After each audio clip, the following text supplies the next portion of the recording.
नमस्कार, मैं हूं फैज आलम फैजी और न्यूज लाइन में आपका स्वागत है। आज हम बात करेंगे उत्तराखंड की बात इसलिए करेंगे कि सुप्रीम कोर्ट में सुनवाई हो रही थी, लेकिन सुप्रीम कोर्ट ने तारीख मुकर्रर कर दी, आगे बढ़ा दी, यानी 6 मई की तारीख मुकर्रर कर दी और शुक्रवार को इस पर फैसला आ सकता है सुप्रीम कोर्ट की तरफ से।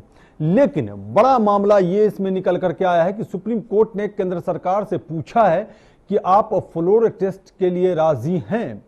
जो मुकुल रोहतगी हैं अटॉर्नी जनरल, उनसे पूछा है, उन्होंने एक तरह से संकेत दिया है कि सरकार फ्लोर टेस्ट के लिए राजी है।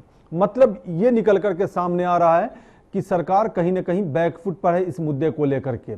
चूंकि नैनीताल हाईकोर्ट ने राष्ट्रपति शासन को निराधार बताया था और वहां हरीश रावत को यह मौका दिया था कि वो फ्लोर टेस्ट कराएं, यानी विश्वास मत प्राप्त करें जाकर के सदन में।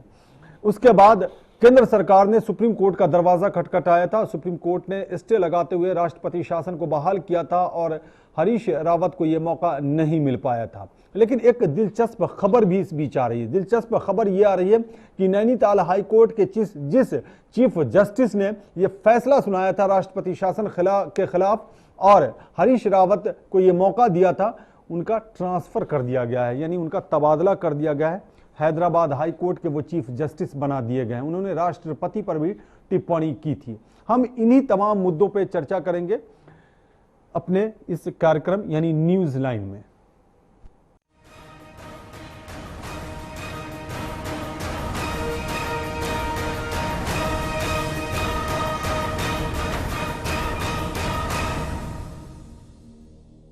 तो सुप्रीम कोर्ट में लगातार उत्तराखंड मामले की सुनवाई चल रही है। सुप्रीम कोर्ट में बुधवार को भी सुनवाई हुई, लेकिन सुप्रीम कोर्ट ने आगे की तारीख मुकर्रर कर दी, यानी 6 मई की मुकर्रर कर दी तारीख, यानी शुक्रवार का। चूंकि केंद्र सरकार की तरफ से मुकुल रोहतगी जो अटॉर्नी जनरल हैं, उन्होंने वक्त मांगा था और उन्होंने कहा था कि वो पक्ष अपना रखना चाहते हैं। हालांकि संकेत ये मिल रहे हैं कि सरकार इस मूड में नजर आ रही है कि फ्लोर टेस्ट हो, चूंकि सुप्रीम कोर्ट ने यह सवाल पूछा था।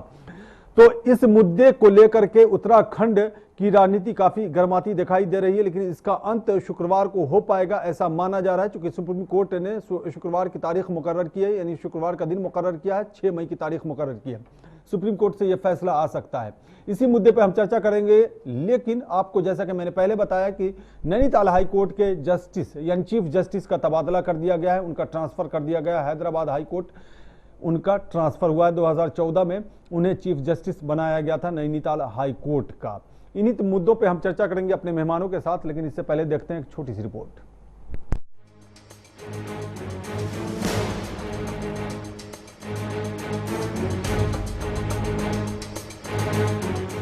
उत्तराखंड में चल रहे राजनीतिक संकट को लेकर सुप्रीम कोर्ट में बुधवार को एक बार फिर सुनवाई हुई। सुनवाई के दौरान केंद्र की तरफ से पैरवी कर रहे अटॉर्नी जनरल मुकुल रोहतगी ने कहा कि केंद्र सरकार शक्ति परीक्षण के मुद्दे को लेकर गंभीर है और इसके समाधान के लिए थोड़ा वक्त चाहती है। सुप्रीम कोर्ट ने अटॉर्नी की तमाम दलीलें सुनने के बाद 6 मई का वक्त मुकर्रर किया है। हालांकि इसके पहले मंगलवार को हुई सुनवाई के दौरान जस्टिस दीपक मिश्रा और जस्टिस शिवकीर्ति सिंह की बेंच ने सवाल किया था कि क्यों न सुप्रीम कोर्ट की निगरानी में शक्ति परीक्षण कराया जाए। इसके लिए कोर्ट ने एजी मुकुल रोहतगी को केंद्र से इस बारे में राय लेने को कहा था और मामले की सुनवाई टाल दी थी।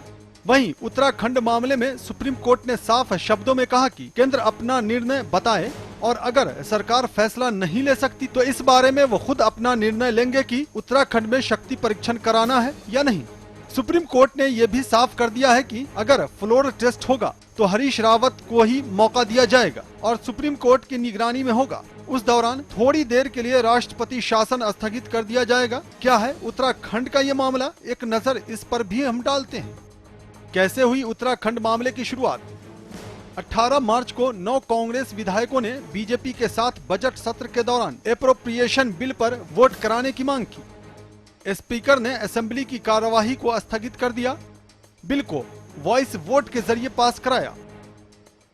19 मार्च को गवर्नर ने कांग्रेस सरकार से 28 मार्च को फ्लोर टेस्ट के लिए कहा। स्पीकर ने कांग्रेस के 9 बागी विधायकों के खिलाफ नोटिस जारी किया।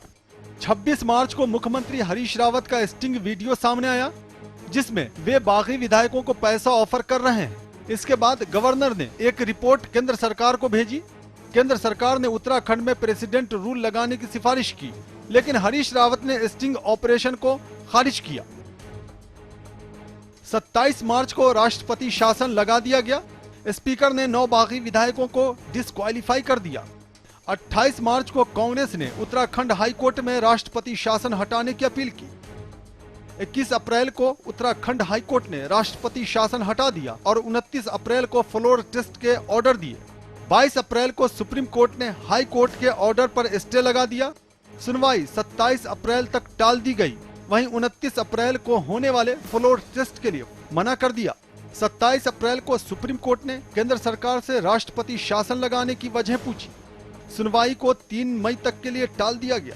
3 मई को सुप्रीम कोर्ट ने सुनवाई 4 मई तक के लिए टाल दी। 3 मई को सुप्रीम कोर्ट में सुनवाई हुई, फिर 4 मई तक के लिए टाल दी गई।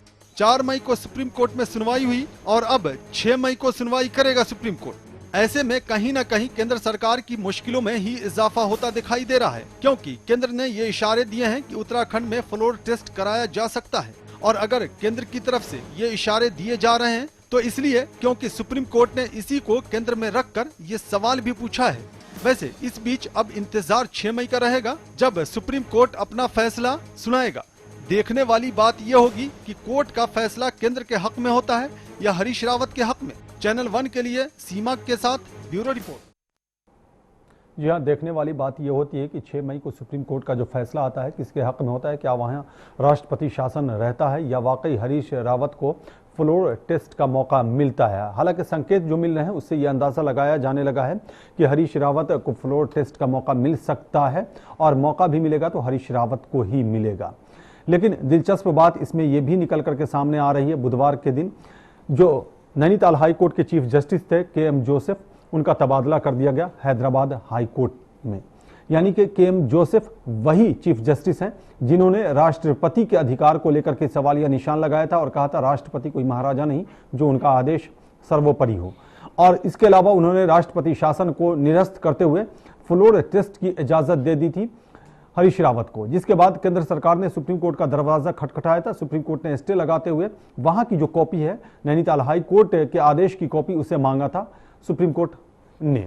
उसके बाद लगातार सुनवाई चल रही है और अब जाकर के 6 मई की तारीख मुकर्रर की गई है। तो क्या ये माना जाए कि नैनीताल हाई कोर्ट के आदेश को बरकरार रखेगा सुप्रीम कोर्ट या फिर उस पर रोक लगाई जा सकती है? ये बड़ा अहम सवाल है।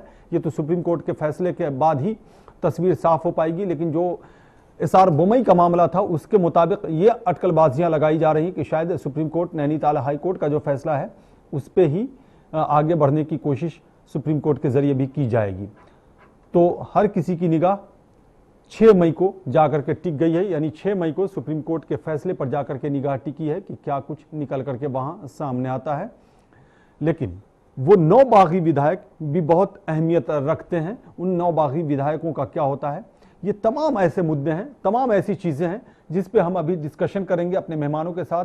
अभी जो हम परिचर्चा करने जा रहे हैं उसी में, और इससे पहले कि हम परिचर्चा की शुरुआत करें यानी डिबेट की शुरुआत करें, हम पहले अपने मेहमानों का तारुफ करा दें। इस वक्त हमारे साथ स्टूडियो में मौजूद हैं RB उपाध्याय जो वरिष्ठ पत्रकार हैं। RB उपाध्याय, आपका बहुत बहुत स्वागत है। इसके अलावा शबीना अंजुम है जो सुप्रीम कोर्ट की वकील हैं।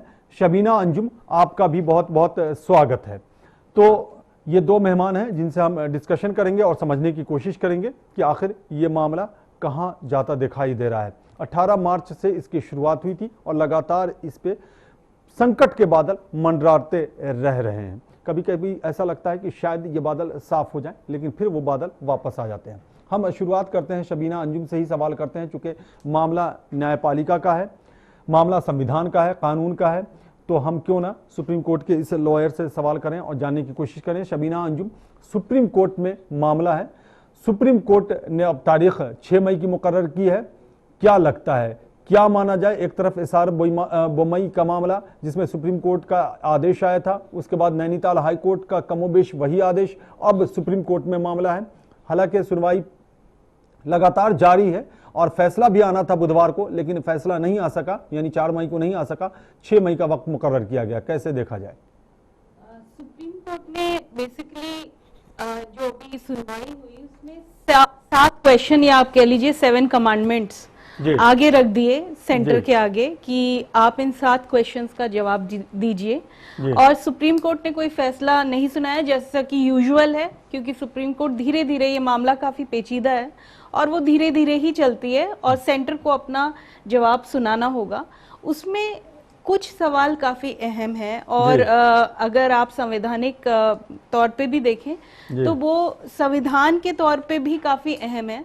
एक तो ये है कि जो आर्टिकल 175 क्लॉज 2 है जिसके तहत एक कह लीजिए प्रणाली दी गई है कि आप गवर्नर जो है वो फ्लोर टेस्ट के लिए किसी भी इस तरीके की जगह अगर सिचुएशन क्रिएट हो जाती है तो फ्लोर टेस्ट के लिए ऑर्डर दे सकता है, और पहले कई सारी सिचुएशन में ऐसा हुआ भी है। तो सुप्रीम कोर्ट ने एक क्वेश्चन तो ये पूछा है कि क्या ऐसा इसमें किया नहीं जा सकता था।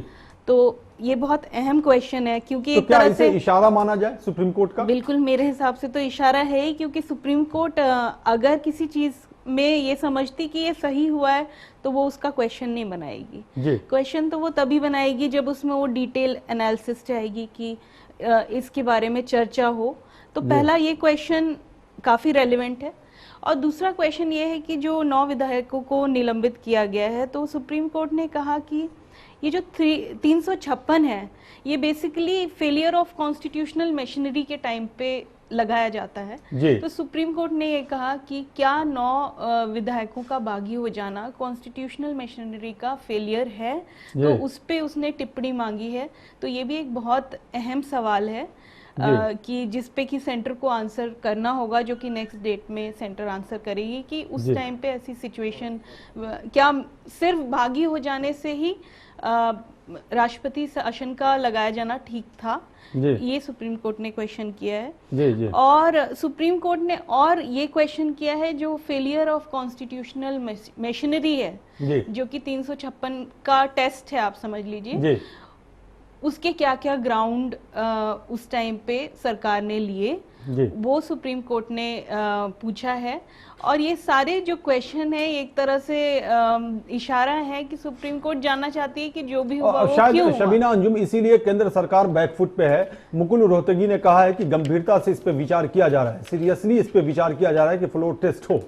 बिल्कुल, मुकुल रोहतगी जी ने ये कहा है, और सुप्रीम कोर्ट ने ये कहा है कि फ्लोर टेस्ट में अगर सुप्रीम कोर्ट की भी असिस्टेंस की जरूरत है, अगर कोर्ट के असिस्टेंस के अंडर वो टेस्ट कराया जाना है, तो सुप्रीम कोर्ट उसे भी देखेगी कि अगर उसे असिस्ट करना होगा तो वो उसे भी करेगी। तो ये एक गंभीरता दिखा रही है इस मामले में, क्योंकि अगर मामला बिल्कुल साफ होता और अगर राष्ट्रपति शासन जो है वो बिल्कुल क्लियर होता कि हाँ लगना चाहिए था, तो सुप्रीम कोर्ट इस तरीके के सवाल नहीं रखती। हम ये कह सकते हैं कि एसआर बोम्मई केस, क्योंकि जो उत्तराखंड हाई कोर्ट का जो जजमेंट था वो कभी क्रिटिसाइज नहीं हुआ अभी तक आके, उसमें कोई सुप्रीम कोर्ट ने उसे क्रिटिसाइज नहीं किया, क्योंकि वो एसआर बोम्मई केस जो कि एक लैंडमार्क डिसीजन है, उसी के बेस पे वो डिसीजन दिया गया है। और अभी भी एक तरह से सुप्रीम कोर्ट उस एसआर बोम्मई के ही एक्सपेंशन, या आप कह सकते हैं कि इस सिचुएशन में हो सकता है कि देश को एसआर बोम्मई से भी बड़ा एक लैंडमार्क मिल जाए इस 356 को लेके, क्योंकि जो हाँ एसआर बोम्मई में कुछ चीजें बहुत क्लियरली डिफाइंड नहीं थी, जैसे कि कॉन्स्टिट्यूशनल मशीनरी का फेलियर क्या होता है, मतलब उसका एक क्लियर डेफिनेशन नहीं थी।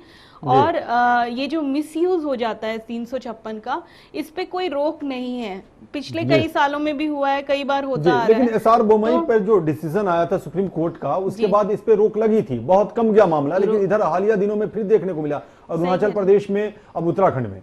तो यही बात है कि एसआर बोम्मई इनइफेक्टिव हो रहा है आज के टाइम पे, तो सुप्रीम कोर्ट शायद उस चीज के लिए भी कुछ नई चीजें बताए, क्योंकि जो उनका डिसीजन देने का तरीका है वो यही दिखा रहा है कि वो एसआर बोम्मई को एक्सपैंड कर देंगे। जी बिल्कुल, एक्सपैंड कर दें। जी बिल्कुल। आरबी उपाध्याय, आप किस नजर से देखते हैं उत्तराखंड में जो सियासी संकट मंडरा रहे हैं उत्तराखंड की सियासत पर, वो जो सियासी संकट है खत्म होता दिखाई दे रहा है आपको? 6 मई को खत्म हो जाएगा शायद? देखिए, उम्मीद यही की जाती है। आप फैज भाई वेरी बिगिनिंग से देखेंगे जिस तरीके से वहाँ पर हुआ, वो कहीं भी आम आदमी के गले नहीं उतर रहा था, और ये मैसेज जा रहा था कि भाई कुछ न कुछ गलत एक्चुअल में हुआ है उसमें। और फिर जब नैनीताल हाई कोर्ट ने ये कहा कि भी राष्ट्रपति के ऊपर भी टिप्पणी हुई, उसके बाद उन्होंने फ्लोर टेस्ट के लिए कह दिया अभी फ्लोर टेस्ट है, तो वहाँ तक फिर मैंने पहले आपके ही नेशनल चैनल पर मैंने ये डिबेट में पीछे भी कहा था कि वहाँ गवर्नमेंट को बिल्कुल फ्लोर टेस्ट शक्ति परीक्षण का एक जो ऑप्शन था उसको बिल्कुल करने देना चाहिए था। अगर मान लीजिए सपोज करिए आपका परसेप्शन, मान लो केंद्र का परसेप्शन ये था कि भी अल्पमत में है सरकार, अल्पमत में तो गिर जाती सरकार, आपके ऊपर कोई उसका वो दोषारोपण नहीं होता, लेकिन आपने वो मौका ही नहीं दिया जो कि संवैधानिक है, न्यायिक प्रक्रिया का हिस्सा है। आपने उसको रोक के और आप सुप्रीम कोर्ट में आ गए और सुप्रीम कोर्ट में एक रोक लगा दी कि भी नहीं संवैधानिक अधिकार है, सुप्रीम कोर्ट जाना है तो जा सकते हैं, नहीं जा सकते हैं। देखिए वो भी, देखिए मैं कह रहा हूं वो संवैधानिक अधिकार था, तो वो भी एक संवैधानिक अधिकार है कि देखिए कोई भी फैसला सदन का वो फ्लोर पे ही होगा, वो कोर्ट में या किसी अधिकारी के द्वारा होना है एक्चुअल में, वो कहीं ना कहीं गले नहीं उतरता है।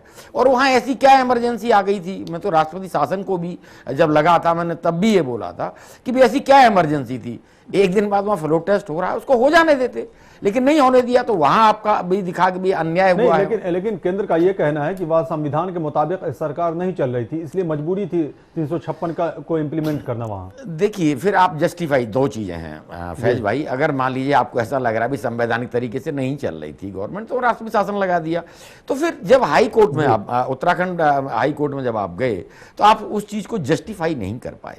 अगर जस्टिफाई कर देते तो दोबारा से उत्तराखंड हाईकोर्ट ये नहीं कहता कि फ्लोर टेस्ट के लिए दोबारा वो कहीं ना कहीं आप जस्टिफाई वो दलीलें नहीं दे पाए, और वो संतुष्ट आपने कुछ दिया भी तो कोर्ट आपकी दलील से संतुष्ट नहीं, यानी आपकी दलील में उतना दम नहीं था कि वो जस्टिफाइड हो जाता, और वो कोर्ट उसे कोर्ट को ऑर्डर करना पड़ा वहां। कोर्ट ने भी यही कहा कि भी ठीक है भी फ्लोर टेस्ट हो जाने दो, और राष्ट्रपति शासन हट गया था।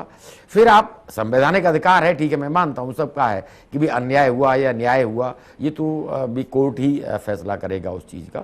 आप यहाँ आके यहाँ भी आप जस्टिफाइड नहीं कर पा रहे। तो आप क्या मानते हैं उत्तराखंड में जो हुआ वो संवैधानिक संकट था या सियासी संकट? देखिए मैं तो ये मानूंगा विशुद्ध रूप से वो सियासी संकट था। संवैधानिक संकट ऐसा कोई विषम परिस्थितियां वहां पर ऐसी नहीं आ गई थी। होता है कुछ लोग बागी हो जाते हैं, उनके पर्सनल इंटरेस्ट होते हैं, और ये पर्सनल इंटरेस्ट ही कहीं ना कहीं इस देश में सर्वोपरि हो जाएं और आप इस तरह की परंपरा शुरू कर दें, तो वो न तो देश के हित में है, न प्रदेश के हित में है, न किसी पॉलिटिकल पार्टी के हित में है, किसी के हित में नहीं जाता है। हमें जो भी है, देखिए एसआर बोम्बे केस के बाद में तकरीबन आप भी मानते हैं इस बात को कि इस तरह की जो कृत्य थे उन पर बहुत कुछ अंकुश लग गया था। फिर आपने एक हिम्मत जुटाई, आप उसको एक्सपेरिमेंटल, चाहे वो हिमाचल रहा चाहे वो दूसरे स्टेट रहे, कहीं ना कहीं आप उसको कहीं इम्प्लीमेंट में लाने की कोशिश की, और उत्तराखंड में तो बिल्कुल आपके लिए वो एक मैं कहता हूँ गले की फांस बन गया वो। और उसमें बिल्कुल क्लियर जो आम, देखिए मैं कोई कानून का बहुत ज्यादा जानकार नहीं हूँ, जो कानून के जानकार है वो उसकी कानून परिभाषा अभी बहन ने बताया है, वकील साहिबा से पूछ लूंगा, हाँ उन्होंने बताया है एक्चुअल में। लेकिन आम आदमी के ये जो दलीलें पेश करते हैं वो बिल्कुल गले नहीं उतरती हैं, और आम आदमी को एक जो मैसेज जाता है वो मैसेज ये जाता है कि भी कहीं ना कहीं अन्याय किया गया। लेकिन गले उतरा तब ना जब नहीं उतरने की जो बात कर रहे हैं, हम तो कह रहे हैं कि उतरने वाली बात इसलिए भी आ गई सामने कि कांग्रेस के ही अंदर संकट की शुरुआत हो गई और इसी वजह से ये दिक्कतें पेश आई। देखिए संकट की शुरुआत होना एक अलग विषय है, और उसको हवा देना, उसे और ज़्यादा अभी बिल्कुल अपने डू एंड डाई तरीके से इम्प्लीमेंट में लाना, वो एक सिक्के का दूसरा पहलू है। देखिए हर पार्टी में आप ये मान के चलें, उत्तराखंड में आज कांग्रेस की बात करते हैं तो उत्तराखंड में ये भी बड़ा क्लियर है कि बीजेपी में भी आपस में सुलह नहीं है, वहाँ भी बड़ा ज़बरदस्त विरोध है, और ज़बरदस्त विरोध के नाते आप देखेंगे कि सेंटर ने किसी को भी वहाँ का रिप्रेजेंटेटिव यानी किसी को मिनिस्टर नहीं बनाया। वो इसीलिए नहीं बनाया कि वहाँ एक को बनाएंगे दूसरा उसकी टांग खींचेगा, तो वो उन्होंने ठीक है आपस में लड़ते रहो, तो वहाँ भी हालात कोई बहुत अच्छे नहीं है। हर पार्टी में होता है, हर घर में कोई ना कोई विद्रोह होता है, झगड़ा होता है, और वो आपस में बैठ के सुलझा भी लेते हैं। अपने घर का आप मैटर नहीं सुलझा पा रहे, दूसरे घर में आप सोचें कि भी ये वहाँ और ज़्यादा हम उसको हवा दे दें, तो कहीं ना कहीं वो चीज़ें ठीक शोभा नहीं देती हैं। और उसके बाद अभी देखिए, ठीक है आपने सब कुछ जस्टिफाई किया, ये जो अभी उत्तराखंड के जोसेफ जी का ट्रांसफर हुआ, कहां से आप जस्टिफाइड करेंगे? मैं मानता हूं ठीक है, वो एक प्रक्रिया होगी या वो नहीं, रूटीन ट्रांसफर होगा, जी, लेकिन आम आदमी उसको ये रूटीन नहीं मानेगा। 2 दिन ऐसी कौन सी, मैं आज भी यही कहूंगा, आपके नेशनल चैनल से लोगों की समझ में आज भी ये नहीं आएगा। लोग चाहे आप कुछ भी कहें, लोग ये मानेंगे कि भी कहीं ना कहीं उनको एक पनिशमेंट दिया गया। बिल्कुल, देखिए आप अपनी तरीके से जस्टिफाई कर सकते हैं, कर दें, लेकिन पब्लिक है, कुछ लोगों में थोड़ा बहुत ब्रेन है, कुछ लोग समझते हैं, तो एक मैसेज कहीं ना कहीं वेरी बिगिनिंग से केंद्र सरकार सही तरीके से नहीं दे पाई पब्लिक जी, बिल्कुल, और अफरा तफरी में कुछ कदम। शबीना अंजुम, मामला थोड़ा सा सेंसिटिव है, संवेदनशील है, फिर भी ये सवाल हम करना चाहेंगे ताकि हमारे दर्शक जो हमें देख रहे हैं वो समझ सकें। केएम जोसेफ का जो ट्रांसफर हुआ है, जिसके बारे में ये आरबी उपाध्याय कह रहे हैं कि आम लोग ये समझ रहे होंगे कि शायद उन्हें सजा दी गई है, क्या ऐसा भी हो सकता है या वाकई वो प्रक्रिया है जिसके तहत उनका ट्रांसफर कर दिया गया? देखिए, जो ट्रांसफर है वो एक प्रक्रिया जरूर होती है, पर जो अभी उत्तराखंड के जो हालात हैं, टाइमिंग और जो बिल्कुल मैं भी उपाध्याय सर के साथ जाऊंगी, क्योंकि जो उत्तराखंड के हालात हैं, और उन्होंने एक चीफ जस्टिस ने एक अच्छा जजमेंट दिया था, और जब इस पे पूरा डिसीजन हो जाता तो कोई ऐसी जल्दीबाजी नहीं थी, थोड़ा रुक के भी ट्रांसफर किया जा सकता था। अब इसमें ये बात बिल्कुल सही है, और संविधान जो है, जैसे उन्होंने कहा कि आम लोगों पे क्या मैसेज जाएगा, संविधान जो होता है वो भी कहीं ना कहीं उसमें भी सबसे सुप्रीम आम लोग ही होते हैं, और उसमें भी सारी वही प्रक्रियाएं दी गई हैं जो कि आम लोगों को स्टेबल कर पाए। ये कहीं ना कहीं अभी क्या है, उत्तराखंड जो है वो स्टेबल नहीं है बिल्कुल भी, और ये क्वेश्चन सुप्रीम कोर्ट ने भी किया है कि ये जो ये अनस्टेबल एनवायरनमेंट दिया गया है, उन्हीं 7 क्वेश्चन में एक क्वेश्चन ये भी है कि अनस्टेबल एनवायरनमेंट जो दिया गया है वो क्या जस्टिफाइड है, क्या उसको ठीक कहा जा सकता है, इस पे भी सुप्रीम कोर्ट ने टिप्पणी मांगी है। तो अब उसमें कहीं ना कहीं ये चीज ऐड कर रही है कि भाई ट्रांसफर तबादला कर दिया अचानक से उसी टाइम पे, जबकि उत्तराखंड का मामला चल रहा था। कुछ दिन रुक के अगर ये ट्रांसफर होता तो ज्यादा बेहतर होता। उसमें क्वेश्चन मार्क नहीं लगता, आज क्वेश्चन मार्क इसीलिए लग रहा है। और एक चीज है कि जैसे हमारा जो स्ट्रक्चर है वो संवैधानिक स्ट्रक्चर जो है वो एक फेडरल स्ट्रक्चर है, जिसमें कि सेंटर और स्टेट साथ में मिलके एक्ट करती है, और भारत का जो फेडरल स्ट्रक्चर है वो उसको कहा जाता है कि स्यू जेनरिस है, कुछ अलग किस्म का फेडरल स्ट्रक्चर है हमारा, जिसमें कहीं ना कहीं सेंटर को थोड़ी सी ज्यादा पावर है, और स्टेट में अगर कुछ प्रॉब्लम्स होती हैं तो सेंटर का काम है कि उसे स्टेबल करना, और पूरे जो संविधान है साथ में पूरे देश में एक स्टेबिलिटी मेंटेन करना। यहाँ क्या हुआ कि 9 विधायक निलंबित किए गए। निलंबित होने के बाद सेंटर ने जो रोल प्ले किया, हम भी आना चाह रहे थे। हाँ बोलिए। हाँ, सेंटर ने जो रोल प्ले किया वो अगर इस तरीके से नहीं होके किसी और ढंग से होता, फ्लोर टेस्ट होता, उन निलंबित विधायकों का पूरा बैकग्राउंड चेक होता कि वो वाकई में क्यों निलंबित हो रहे हैं, पूरा ट्रायल चलता, तो वो ज्यादा बेहतर होता। और इवन इस केस में स्टिंग ऑपरेशन को लेके काफी बवाल मचाया गया था, तो सुप्रीम कोर्ट ने भी इसमें कुछ नहीं कहा है स्टिंग ऑपरेशन को, जैसे पहले भी डिस्कशन इस पे हो चुका है, क्योंकि सुप्रीम कोर्ट ने इसे ट्रायल का मामला माना है, और सुप्रीम कोर्ट ने इस चीज पे कोई टिप्पणी नहीं दी है। ट्रायल हुआ नहीं और ट्रायल से पहले ही डिसीजन ले लिया गया, ये तो ये सोचने वाली चीज थी। सेंटर को थोड़ा स्टेबल तरीके से काम नहीं, ठीक है, स्टेबल तरीके से काम करना चाहिए, लेकिन जैसा कि मैंने पहले भी सवाल किया, आरबी उपाध्याय से, आपसे भी सवाल किया मैंने कि केंद्र की नजर में वहां संवैधानिक तरीके से सरकार नहीं चल रही थी, संवैधानिक संकट था, क्योंकि वित्त विधेयक में जब कांग्रेस के 9 बागी विधायकों ने उठ करके वहां वोटिंग की बात करी तो स्पीकर ने मना कर दिया और उसको पास कर दिया उस बिल को, जिसको लेकर के केंद्र का यह कहना है कि संवैधानिक संकट है। तो बहरहाल इसी 9 बागी विधायक की हम बात करें, शबीना अंजुम, जिसके बारे में आपने अभी कहा है, तो एक तरफ अगर सुप्रीम कोर्ट फ्लोर टेस्ट की बात कर रहा है, कह रहा है, तो ये 9 बागी विधायक कहां होंगे, क्योंकि इनकी भी सुनवाई चल रही है।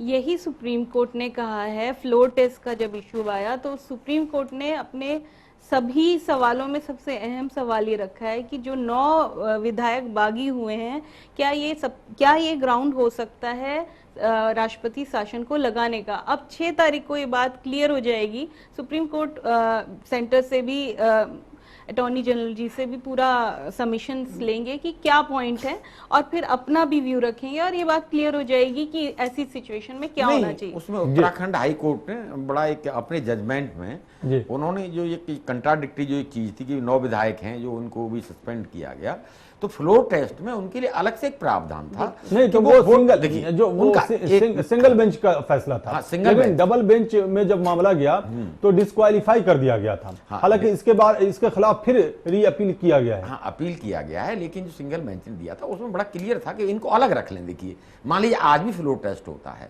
फ्लोर टेस्ट में क्या होगा कि ये अपना 9 जिसको भी देना चाहते हैं एक्चुअल में, तो इनका वोट एक्चुअल में अलग रिजर्व रहेगा, और जब डिसीजन आ जाएगा, मान लीजिए हाई कोर्ट या सुप्रीम कोर्ट डिसीजन देता है कि भी इनका इलीगल था, तो वो उस पक्ष में आ जाएगा वोट, और वो कहेंगे लीगल था तो वो उसका मानता खत्म। तब सूरत हाल कैसी होगी, थोड़ा सा इस पहलू को भी समझाएं आरबी उपाध्याय, क्योंकि अगर ये डिस्क्वालीफाई कर दिए जाते हैं तब तो मामला 61 पे आ जाता है, बहुमत साबित करना आसान हो जाएगा कांग्रेस के लिए या हरीश रावत के लिए अगर कहा जाए तो। लेकिन अगर डिस्क्वालीफाई नहीं किया जाता है तब फिर क्या नजर आ रहा है आपके सामने? देखिए मैं आपको बता दूं, राजनीति में आज जो हो रहा है वो जितनी उसकी निंदा की जाए उतना कम है। तो ये कह देना जैसे क्रिकेट बाई चांस है, उस तरह से राजनीति आजकल। अच्छा, राजनीति भी बाई चांस है? बाई चांस, मतलब कौन कहां चला जाएगा किसी का कोई दीन ईमान कुछ रहा ही नहीं। अगर ऐसा दीन ईमान होता और सिंगल पॉइंट, मतलब जब तक आखिरी गेंद न फेंक ली जाए तब तक कुछ नहीं कह सकते आप कि मैच का रिजल्ट क्या होगा, मैच का नतीजा क्या होगा। तो वही पॉलिटिक्स में भी हो रहा है। देखिए चारित्रिक पतन इतना हो गया आपका कि मॉरल नाम की चीज कहीं रही नहीं, और न मॉरल के ऊपर कहीं कोई राजनीति कर रहा है।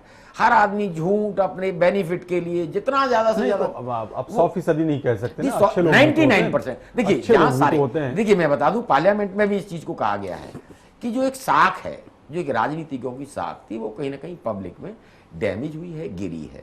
आज कोई भी पॉलिटिशियनों को बहुत अच्छी नज़र से कोई भी आदमी नहीं देखता है। तो उसमें अच्छे लोग, मैं नहीं कहूँगा कि भी बिल्कुल पांचों उंगली एक जैसी हैं, लेकिन जब परसेंटेज ज़्यादा हो जाता है और जब लोगों को वो चीज़ें कहीं ना कहीं रिफ्लेक्ट होती हैं तो वो बिल्कुल एक लग जाता है लोगों को। आज आप जितना भी देखेंगे, चाहे वो कवि है, लेखक है, व्यंगकार है, कोई भी, सारा क्या हो रहा है, सब राजनीति के ऊपर ही व्यंग कर रहे हैं। क्यों कर रहे हैं? पहले ऐसा नहीं था। पहले लोग आते थे तो वो सेवा भाव से आते थे। आज राजनीति में कोई सेवा भाव से नहीं आ रहा है, और यही बड़ा दुखदाई है। आज इसको एक बिजनेस बना लिया गया, और ये मैं नहीं कह रहा हूँ, भी रिपोर्ट्स कहती हैं, पार्लियामेंट में लोग मानते हैं कि भी करोड़ों लोग पैसे खर्च करके राज्यसभा का टिकट राज्यसभा में पहुंच जाते हैं लोग, भी माल्या जैसे लोग, और वो रिजाइन भी कर देते हैं। और कोई मान ले ठीक है उसने 100-200 करोड़ खर्च किए तो हजारों करोड़ कमा भी रहा है, ले भी गया वो वहां से।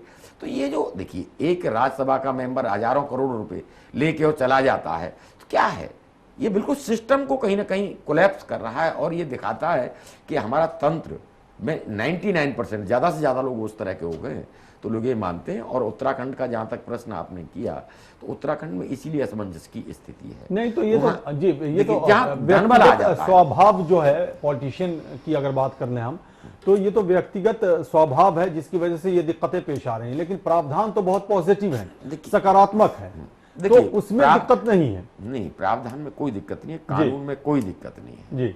लेकिन आपका जो स्वभाव जो हो गया है ना, स्वभाव ये हो गया है, वो तो अच्छा है कि भी ऊपर नहीं ले जा सकते इस धन को, यहाँ से कमा के सब यहीं रह जाएगा, ये भी सबको पता है। उसके बाद भी इतनी अफरा तफरी है कि भी मुझे मिनिस्टर बना देते। भाई था क्या विरोध, क्या था वहां पर कि भी मुझे मिनिस्टर बना दो, मुझे इतने पैसे दे दो, वहां पैसे मिल जाने चाहिए। मतलब ये है कि आरबी उपाध्याय सोच में गिरावट आई है, जाहिर सी बात है, जिसकी वजह से ये दिक्कतें पेश आ रही हैं। खास करके राजनीति की अगर बात करें तो पॉलिटिकल कंडीशन अगर देखा जाए आज की डेट में, तो शायद ज्यादातर लोग इसे नकारात्मक रूप से लेते हैं, जो गलत है। हालांकि बढ़ चढ़कर वोटिंग भी करते हैं, जो सकारात्मक मैसेज भी देता है या संदेश भी देता है। लेकिन हम उत्तराखंड की बात कर रहे हैं, उत्तराखंड की ये चर्चा जारी रहेगी। हम रुकते हैं एक छोटे से ब्रेक के लिए।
ब्रेक के बाद एक बार फिर आपका स्वागत है। हम उत्तराखंड के मुद्दे पर बात कर रहे हैं। उत्तराखंड में जो सियासी संकट गहराया था वो गहराता ही जा रहा है, अगर ये कहा जाए तो गलत नहीं हुआ, चूंकि अब तक बादल साफ होते नजर नहीं आ रहा है। हालांकि उम्मीद लगाई जाती है, कई बार ऐसा लगा कि बादल साफ हो गया है, लेकिन फिर बादल मंडराने लगा, संकट का बादल, और एक बार फिर ये उम्मीद जगने लगी है कि 6 मई को फैसला आ जाएगा सुप्रीम कोर्ट का और कुछ न कुछ इसमें पॉजिटिव रिजल्ट आएगा, जिसकी वजह से वहां जो सियासी संकट है, जाहिर सी बात सुप्रीम कोर्ट का फैसला होगा तो पॉजिटिव ही होता है, निगेटिव होता ही नहीं है, ये तो क्लियर कट सीन है। लेकिन सियासी संकट की बात की जाए तो सियासी संकट वहां से छटता दिखाई देगा, ऐसा माना जा रहा है। लेकिन कई बार ऐसा हुआ है जब लगने लगा है कि सब कुछ ठीक है, फिर वहीं से गड़बड़ी भी शुरू हो गई। बहरहाल इसी मुद्दे पर हम बात कर रहे हैं अपने मेहमानों के साथ। शबीना अंजुम जो सुप्रीम कोर्ट की वकील हैं वो हमारे साथ हैं, आरबी उपाध्याय जो वरिष्ठ पत्रकार हैं वो भी हमारे साथ हैं। शबीना अंजुम, क्या माना जाए, स्पीकर को ये अख्तियार था, स्पीकर ने 9 बागी विधायकों को सस्पेंड कर दिया और नैनीताल कोर्ट ने इसे जायज करार दिया। स्पीकर पे उंगलियां उठने लगी विरोधी पार्टियों की तरफ से, जो अपोजिशन में थे, खास करके बीजेपी की तरफ से स्पीकर पे उंगलियां उठने लगी। लेकिन अब अगर 9 बागी विधायकों को सस्पेंड किया जाए या उन्हें डिस्क्वालीफाई किया जाए तो 2 चीजें निकल करके आएंगी शबीना। एक तो यह है कि वो उन्होंने ऐसा किया जैसा कि नैनीताल हाई कोर्ट ने कहा था कि पाप किया उसकी सजा मिली, और ये जो संविधान में जो सब कुछ बताया गया स्पष्ट रूप से वो सामने आएगा। दूसरा, जो स्पीकर हैं उनका वर्चस्व जो सदन में रखा गया है वो वर्चस्व भी बरकरार रहेगा। बिल्कुल, लेकिन ये तभी क्लियर होगा जबकि सुप्रीम कोर्ट इस पे जैसे कि चल ही रहा है, सुप्रीम कोर्ट इस पे क्या डिसीजन देती है, ये एक बहुत इम्पोर्टेंट चीज़ है। स्पीकर का तो काम उस टाइम जो सिचुएशन थी उस हिसाब से स्पीकर ने अपना फैसला कर दिया, निलंबित कर दिया 9 बागी विधायकों को, लेकिन उस पे भी एनालिसिस की जाएगी। देखिए, एक प्रिंसिपल ऑफ नेचुरल जस्टिस तो चलना ही चाहिए। प्रिंसिपल ऑफ नेचुरल जस्टिस मतलब कि यहाँ पे क्या है, यहाँ 2 पक्ष हैं, एक पक्ष की अपनी बात है, दूसरे की अपनी अलग बात है, और यहाँ पे हमें ये निकालना है कि सच क्या है और पूरे सभी लोगों के हित में क्या है।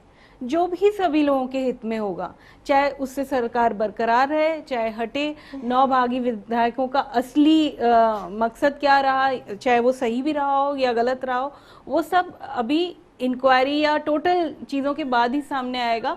इस पे हम अभी से कुछ कहना बहुत प्रीमेच्योर होगा, बहुत जल्दबाजी होगी। लेकिन हाँ, ये है स्पीकर को इख्तियार तो है ना, स्पीकर तो फैसला ले सकता है, स्पीकर डिसीजन ले सकता है, दल बदल कानून के तहत संवैधानिक अधिकार तो है स्पीकर को। बिल्कुल, स्पीकर का काम ही ये है कि कभी भी जब इस तरीके की सिचुएशन आ जाए तो उसको एक वो कॉन्स्टिट्यूशनल बॉडी है और वो किस तरीके से भी, जिस तरीके से उसे सही समझ में आता है वो ऐसा डिसीजन ले सकता है। इसमें कोई, वरना देखिए ऐसा है कि आप एमएलए हैं, एमपी हैं, आप इलेक्टेड हैं, अब आप अपने मन से चलने लगे, आपको कोई ना कोई तो रेगुलेट करेगा, तो ये एक तरह से रेगुलेटिंग अथॉरिटी है। तो जो किया वो गलत तो किया नहीं, बिल्कुल भी नहीं गलत किया।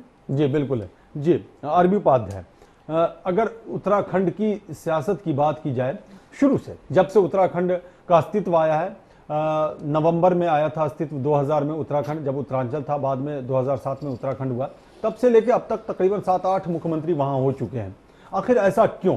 इतने कम वक्त में, 16 साल का अरसा भी नहीं गुजरा है, 16 साल के कम अरसे में, उससे कम ही कह लें, इतना उठापटक का माहौल उत्तराखंड में क्यों? छोटे छोटे राज्य इसलिए गठित किए जाते हैं कि वहां विकास का काम हो, लेकिन ऐसा कुछ नजर नहीं आता।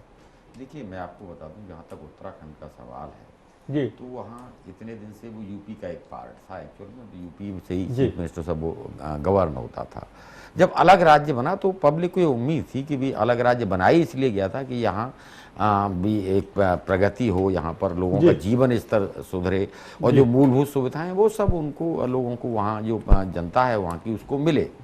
लेकिन हुआ उसका उल्टा, एक्चुअली जनता का तो कोई भला नहीं हुआ। हाँ, जो पॉलिटिकल लोग थे उनकी जो महत्वाकांक्षाएं थी वो इतनी ज़्यादा बढ़ गईं कि उसका परिणाम आप देखते हैं कि कोई भी किसी के उसमें काम करने को राजी नहीं है। और दूसरा जो करंट का मैं बता दूं, वो क्या है कि वहाँ की पब्लिक के लिए भी एक वो है मैसेज है कि भी क्लियर मैंडेट नहीं था वहां देखेंगे 31-32, मतलब एक एक एमएलए के फर्क से। और जहां अनस्टेबिलिटी आती कहां से है, वहीं से आती है। अगर मान लो जैसे अब सेंटर का हम उदाहरण लेते हैं, तो केंद्र में बीजेपी पूर्ण बहुमत में है, तो वो अपना पूरे उससे काम कर सकती है। उसे ये डर नहीं है कि भी 2-4 चले भी जाएंगे तो गवर्नमेंट गिर जाएगी। लेकिन जहां एक एक का फर्क होता है, वहां हमेशा कोई भी चीफ मिनिस्टर रहा हो, वो तलवार की धार पर चलने के बराबर होता है। क्यों, कब कौन एक नाराज हो जाए। भी हमारा पूरा जैसे एक परिवार है, उस तरीके से भी कोई भी पार्टी, पॉलिटिकल पार्टी, वो भी एक परिवार की तरह, परिवार में कौन कब, तो वहां क्या होता है कि अनस्टेबिलिटी बनी रहती है।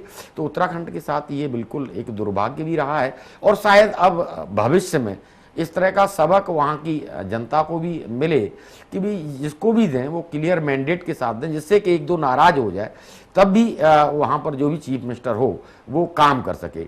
दूसरा वहां पर क्या है कि जो नेता हैं, चाहे वो बीजेपी ले लो या कांग्रेस ले लो, वहां ज्यादा से ज्यादा हर आदमी अपने आप को भी चीफ मिनिस्टर से कम नहीं, चीफ मिनिस्टर ही समझता है। मान लीजिए हरीश रावत जी थे, तो वो भी पहले वही करते रहे। एक्चुअल में बहुगुणा जी के साथ उन्होंने कि भी उनके साथ 2 हैं 4 हैं, तो वो आज उनके साथ हो रहा है।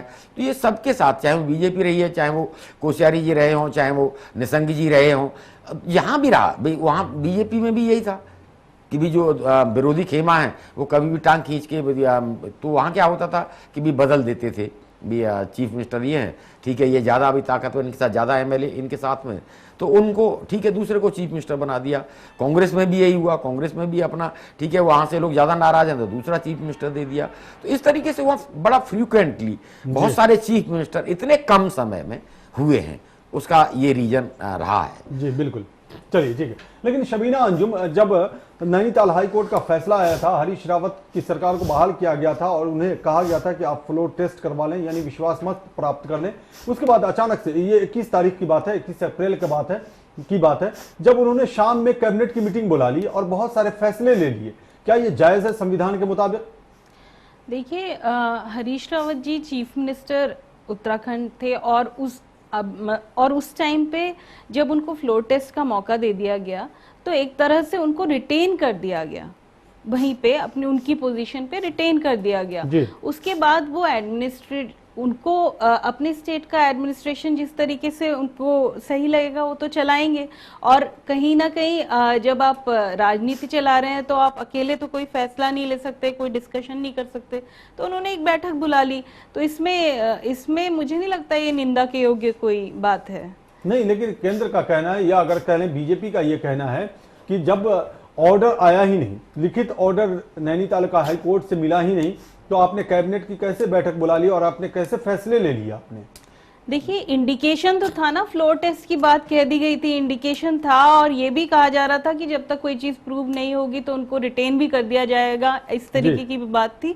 तो अपनी एक प्रायर प्लानिंग तो हर एक कोई बनाता है, और वो तो चीफ मिनिस्टर हैं। जी शबीना, ये समझाएं ताकि जी बिल्कुल आरबी उपाध्याय आएंगे आपके पास। शबीना, ये समझाएं कि अगर हाई कोर्ट का डिसीजन आया या सुप्रीम कोर्ट का डिसीजन आया, तो एक तो यह है कि मौखिक बता दिया जाता है कि ये फैसला आ गया है, उसके बाद वो उसका जो लिखित रूप में फिर जो दस्तावेज होता है वो मुहैया कराया जाता है। तो ये दोनों चीजों में जो फर्क है, मौखिक और लिखित दोनों में जो फर्क है, जिसका सुप्रीम कोर्ट में हवाला भी केंद्र सरकार ने दिया था, तो क्या अगर मौखिक कह दिया जाए, लिखित रूप में उस दस्तावेज मुहैया नहीं हो या लिखित रूप में आदेश जब तक निर्गत नहीं किया जाए, क्या ऐसा फैसला लिया जा सकता है?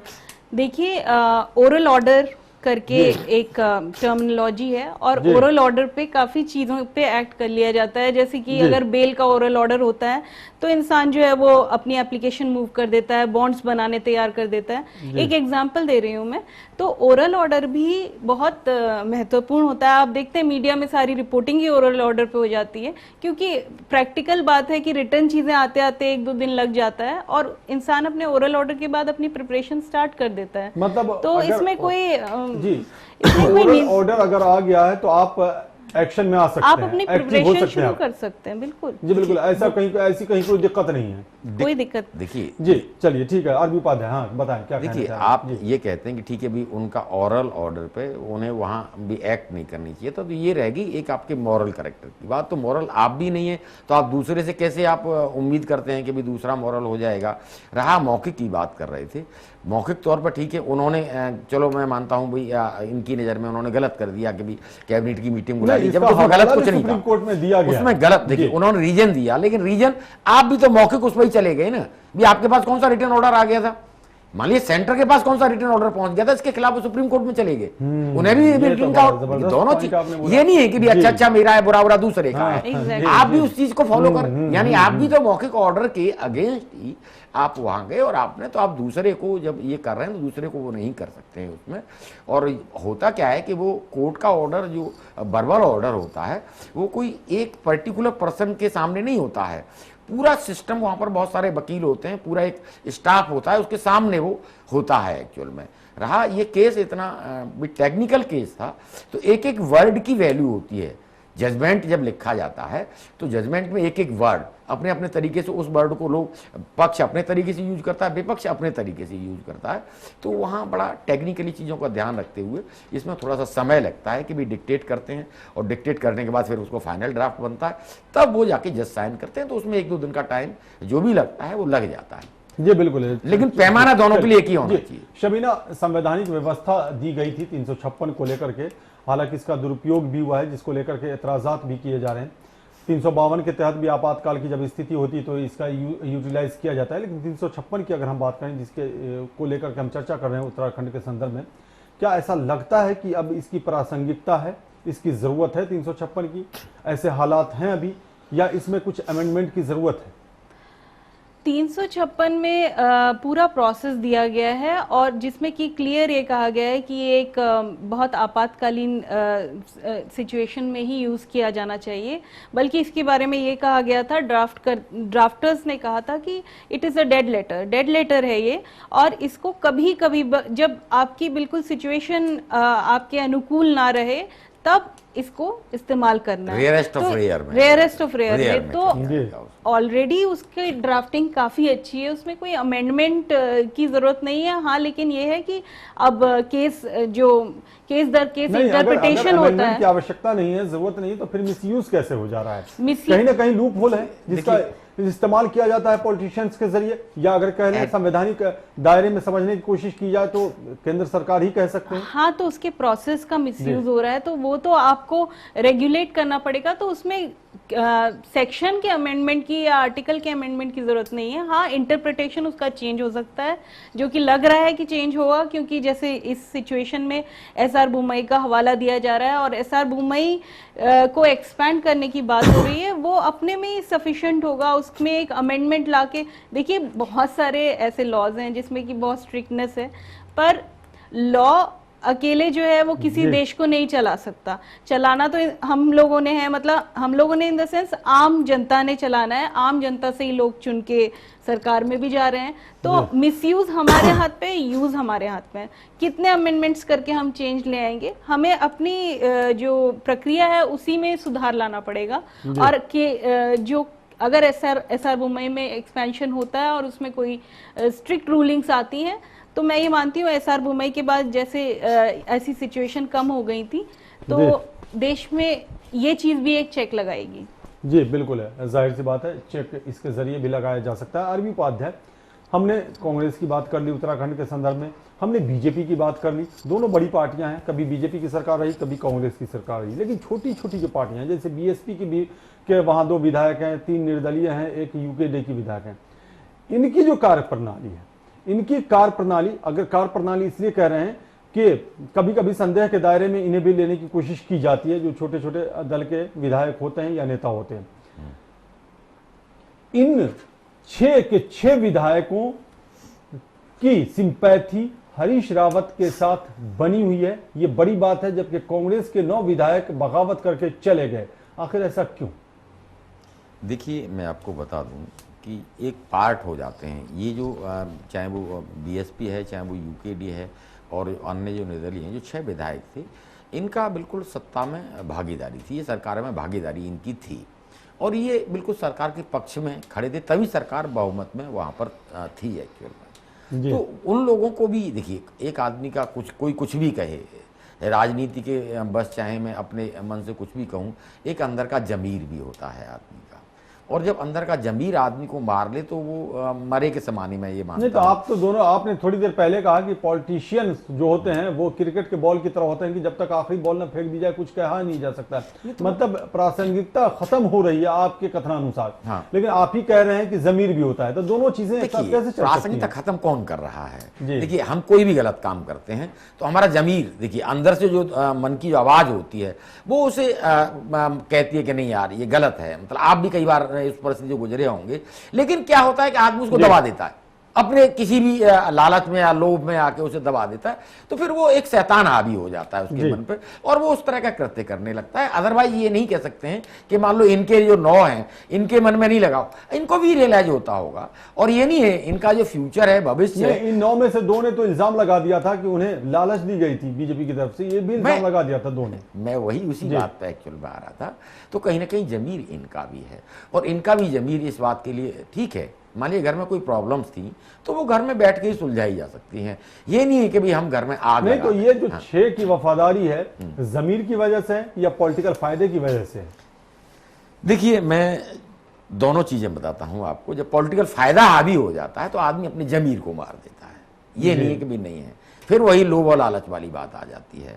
तो कहीं ना कहीं जमीर भी है। दूसरा, सत्ता में जो भी राजनीति में अब कोई समाज सेवा के लिए नहीं आ रहा है और ये जो क्लेश है इसकी जड़ में अगर हम जाएंगे, जो चाहे बागी हो रहे हैं, चाहे राष्ट्रपति शासन लग रहा है, चाहे वहां वोटिंग का मामला है, हर जगह क्वेश्चन एक ही है। पीछे अगर आप देखेंगे, इसको एनालिसिस करेंगे, सबके वेस्ट इंटरेस्ट है और जिसके वेस्ट इंटरेस्ट बात हो रहा है वो ठीक है। अभी साथ में आपके साथ एक म्यूचुअल, भ्रष्टाचार में भी ना एक म्यूचुअल अंडरस्टैंडिंग हो गई है जी। पॉलिटिक्स में आजकल ये बड़ा आम हो गया है एक्चुअल में भी, आप मेरी नहीं कहेंगे, मैं आपकी नहीं कहूंगा और पब्लिकली भले ही हम बहुत हल्ला मचाएं और इसी की बात के ऊपर, लेकिन यथार्थ में मेरा मानना यह है कि भी सभी, देखिए, ईमानदारी के साथ राजनीति नहीं होती और जो राजनीतिज्ञ है उससे ईमानदारी की अपेक्षा आज के परिप्रेक्ष्य में रखना। लेकिन अगर इन दोनों चीजों को अलग कर दिया जाए तो राजनीति भी नहीं हो सकती, ये भी सच है आरबी उपाध्याय। देखिए जी, ऐसा नहीं है राजनीति नहीं हो सकती। नहीं, अगर लालच नहीं रहेगी, देखिए तो राजनीति कैसे होगी? देखिए राजनीति कैसे होगी? देखिए पॉलिटिक्स हो सकती है, ईमानदारी से ही पॉलिटिक्स हो। तो वही तो मैं कह रहा हूं ना कि आप कह रहे हैं कि दोनों चीजें अलग अलग हैं। हमने कहा कि दोनों अगर अलग हो जाएंगी तो फिर पॉलिटिक्स कैसे होगी? इसलिए ईमानदारी तो होनी है और ईमानदार पॉलिटिशियन का भी होना जरूरी है, तभी तो पॉलिटिक्स हो रही है। देखिए, मेरा कहने का पर्पज, जहां 99% लोग ना, 1% लोग ईमानदारी, तो वो भी कहीं ना कहीं उसमें उनके ऊपर भी ये लगता है इन सब चीज़ों में। जैसे कि पीछे अभी उन्होंने कहा, शरद यादव ने कह भी दिया था, ये तो पूरा सभी मीडिया ने दिखाया एक्चुअल में, और उन्होंने कहा कि भी हमारी प्रासंगिकता, कहीं ना कहीं लोगों में एक विश्वास था, जो लोग सोचते थे वो कम होता चला जा रहा है। उसके पीछे रीजन ही है और ये हर एक पॉलिटिकल पार्टी में रिफ्लेक्ट हो रहा है। कोई झूठ साँच बोल के सत्ता में आ जाता है, सबका एक कुर्सी के लिए कुछ भी करेगा हम, चाहे उसे कोई देश की चिंता नहीं है, उसे कोई प्रदेश की चिंता नहीं है, कि न कोई जनता की चिंता है। लेकिन दुख कब होता है? 100% आप कैसे कह सकते हैं? देखिए, बिल्कुल, देखिए मेरी बात नहीं कह सकते। देखिए 100% में अच्छे लोग तो हैं, तभी तो पॉलिटिक्स हो रही है। कितने अच्छे लोग हैं, एक या दो, लेकिन वो भी जब झूठ के साथ खड़े हो जाते हैं तो फिर अच्छा ही रह कहां जाती है? मुझे बताएं ना, आप एग्जाम्पल दे दें मुझे कि हाँ वो ठीक है, लेकिन वो भी झूठ के साथ खड़े हैं तो मैं उनको कैसे कह दूंगा वो अच्छे हैं कहीं ना कहीं? और ये जो जितना भी कृत्य हो रहा है वो इसी वजह से वहां पर हो रहा है, अदरवाइज ये कृत्य बार बार नहीं है। मान लो आप ऑनेस्टली काम करें, 356 का, जैसे आप 356 की बात कर रहे थे, ऐसा बम्बई केस में सुप्रीम कोर्ट ने क्लियर उसको एक्चुअली जस्टिफाइड किया है। जब जस्टिफाइड चीजें हो गई उसके बाद में ऐसी कौन सी इमरजेंसी है? आप एक लेटर के पीछे, एक लेटर, आप गवर्नर है, गवर्नर को बोले एक लेटर लिख दो कि भैया सिस्टम फेलियर है, वो लेटर लिख देगा और वो आपको, तो ये क्या है? सिस्टम के जो ब्लैक होल्स हैं उनको आप अपने तरीके से, अपने बेनिफिट के लिए बोल रहे हैं। चूंकि वक्त भी हमारे पास कम है, शबीना अंजुम, जो संकेत मिल रहे हैं, जो इंडिकेशन मिल रहे हैं, उसके मुताबिक हरीश रावत को ही फ्लोर टेस्ट की इजाजत मिल सकती है, जिस तरह से सवालात किए गए हैं और ये इंडिकेशन भी आ रहे हैं हरीश रावत को ही। तो क्या ये माना जाए कि केंद्र का खेल वहां अधूरा रह गया, जैसा कि इल्जाम लगाया जा रहा है? मैं नहीं कह रहा, जैसा कि इल्जाम लगाया जा रहा है कांग्रेस की तरफ से या दूसरी पार्टियों की तरफ से केंद्र पे। एक प्रोसेस है और सुप्रीम कोर्ट, मैं तो कोर्ट के ही तरफ से आपको बता रही हूँ कि सुप्रीम कोर्ट ने उस प्रोसेस को ही अपहेल्ड किया। उसने किसी एक पार्टी को तो अपहेल्ड नहीं किया है कि ये कांग्रेस या सेंटर, बस उसने कहा है कि सेंटर का रोल ये होना चाहिए था कि फ्लोर टेस्ट पहले करा, मतलब मांगा है, इनफैक्ट सजेशन मांगी है। ये भी काफी अच्छे ढंग से सुप्रीम कोर्ट प्रोसीड कर रहा है। उसने किसी पे एकदम से बिना इंक्वायरी के या सेंटर को भी क्रिटिसाइज नहीं किया है, सजेशन मांगी है। और मेरा मानना ये है कि साफ तौर पे ये दिखा रहा है कि फ्लोर टेस्ट तो होगा। और लेकिन शबीना अंजुम, जाते जाते एक सवाल मन में रह गया, जरा पूछता चलूं। केएम जोसेफ का तबादला हो गया, आपने कहा कि ऐसी प्रक्रिया होती है, वक्त और टाइमिंग को लेकर के सवालात हो सकते हैं और किए भी जा रहे हैं। क्या केएम जोसेफ ने राष्ट्रपति पर जो टिप्पणी की थी वो एक अहम मुद्दा हो सकता है इनके ट्रांसफर को लेकर के? चूंकि राष्ट्रपति एक संवैधानिक पद पर बैठा हुआ एक ऐसा व्यक्ति होता है जिसको प्रथम व्यक्ति भी कहा जाता है, और इन्होंने जो केएम जोसेफ ने टिप्पणी की थी उसके बारे में कुछ लोगों का कहना था कि 2 कदम आगे बढ़ के बोल दिया था। देखिए, उन्होंने जस्टिस केएम जोसेफ ने जो टिप्पणी की थी वो उस हालात को क्रिटिसाइज करते हुए कहा था कि पार्लियामेंट ये राष्ट्रपति शासन को लगाया नहीं जाना चाहिए था और राष्ट्रपति को इसमें सोचना चाहिए था। इसमें कोई पर्टिकुलर व्यक्ति विशेष की कोई वो नहीं है। महाराजा शब्द का प्रयोग किया था, महाराजा शब्द यानी लफ्ज का इस्तेमाल किया था, ये वर्ड थे। देखिए वो सिस्टम है कहीं ना कहीं। जी शबीना, जब आप जजमेंट लिखते हैं तो अगर आप जजमेंट्स देखें तो उसमें कई सारी चीज़ों का क्योंकि काफ़ी लंबा उससे लिखा जाता है तो उसमें कई सारी लिटरेचर से लेके रिलीजियस टेक्स्ट से लेके कई सारी चीज़ें कोट की जाती हैं, तो वो एक तरह से लिटरेरी पीस क्रिएट होता है। इसीलिए लॉ में उसे जुडिशियल प्रेसिडेंट भी कहा जाता है। बस एक तरह से उन्होंने इस सिचुएशन को एनालाइज करते हुए ये बात लिख दी थी। मतलब हाई कोर्ट का चीफ जस्टिस राष्ट्रपति को महाराजा कह के संबोधित कर सकता है? बिल्कुल कर सकते हैं, इसमें कुछ गलत तो नहीं है। चलिए ठीक है, कुछ गलत नहीं। चलिए आरबी उपाध्याय, जाते जाते आपसे सवाल करता जाऊं, उत्तराखंड की सियासत किधर जाती दिखाई दे रही है आपको, चूंकि इलेक्शन भी वहां होना है? देखिए वहाँ इलेक्शन में कोई बहुत ज़्यादा टाइम नहीं है जी, इसलिए तो मैंने बड़ा तो यही था, और इसीलिए 2017 ही में इलेक्शन 2017 में इलेक्शन है वहाँ पर, तो कोई बहुत लंबा पीरियड वहाँ पर नहीं है। और आज की डेट में जो भी होता है कांग्रेस को उसका बेनिफिट पब्लिकली भी मिलेगा, इमोशनली भी मिलेगा, जैसा कि हमने देखा। और इसी बात से सेंटर भी चिंतित है और बीजेपी भी वहाँ चिंतित है। जो भी है उसके पीछे ना एक रीजन आप जस्टिफाइड उसे नहीं कर पा रहे हैं, तो पब्लिक की सिंपैथी कांग्रेस को मिलेगी, जो आज भी है और कंटिन्यूटी बरकरार रहेगी। और वैसे भी ये जो संकट था इसके पीछे रीजन भी यही था कि हरीश रावत के कद का कोई भी नेता वहाँ उत्तराखंड में नहीं पनप पा रहा था। इसलिए सबकी, चाहे बीजेपी थी या कांग्रेस, दोनों पार्टी चाहते थे कि भी हम तो हरीश रावत को आते आते बहुत वक्त लग गया, हुजूर आते आते बहुत टाइम लग गया आपको। देखिए है क्या ना, सभी जितनी पॉलिटिकल पार्टियां, मैं ये मानता हूँ जमीन से जुड़े हुए नेताओं को एक्सेप्ट करने में सबको एक लगता है। आजकल बंद कमरों की ऐसी कमरों में बैठ के प्लानिंग हो जाती है। और चलिए ठीक है, देखें क्या होता है। 6 तारीख का इंतजार किया जाए जब सुप्रीम कोर्ट फैसला सुनाए। शबीना अंजुम, आपका भी बहुत बहुत शुक्रिया इस डिबेट में शामिल होने के लिए, और आरबी उपाध्याय, आपका भी बहुत बहुत शुक्रिया इस डिबेट में शामिल होने के लिए और अपने अपने तरीके से समझाने के लिए, और ताकि हमारे दर्शक भी समझ सकें और बहुत हद तक समझा भी होगा। 6 तारीख का इंतजार कीजिए, 6 मई को रिजल्ट आ जाएगा ऐसी उम्मीद की जा रही है, क्योंकि सुप्रीम कोर्ट फैसला सुनाने जा रहा है। उत्तराखंड पर जो सियासी संकट के बादल मंडरा रहे हैं शायद वो छट जाए। न्यूज़ लाइन में इतना ही, नमस्कार।